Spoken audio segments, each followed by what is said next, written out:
I know when I worked in Northtown, we bought no end of therapeutic chairs for people to sit in, but they still have to sit in them properly. That's right. Right. So there's you can have all the right equipment, but you still got to do the right things with your body. That's right. And I think the head's a fairly heavy thing to have draped over your neck, right? Absolutely. I mean, it's amazing how much that weighs, right? Absolutely. So whenever it's out of balance, if it's tilted forward, like you said, we call it kyphosis.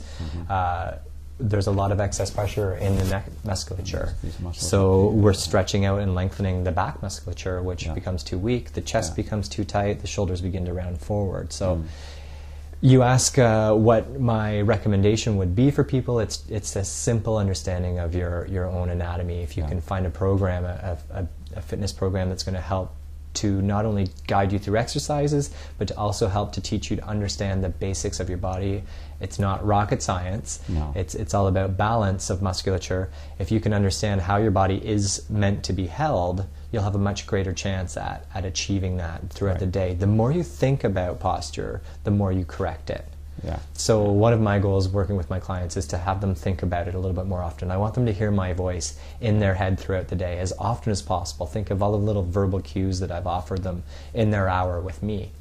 The hour that they spend with me in the gym or in a mat class isn't the hour where they make the biggest changes. No, the biggest changes come from working at holding themselves in better positions throughout the day, because all of these little muscles we're discussing right now are all endurance muscles. So they increase their strength by holding them in proper positions for longer periods of time. Much different than the classic sense of strength training that we think of when we think of going to the gym, which is lifting heavier dumbbells over and over, progressively increasing the load to create hypertrophy in muscles.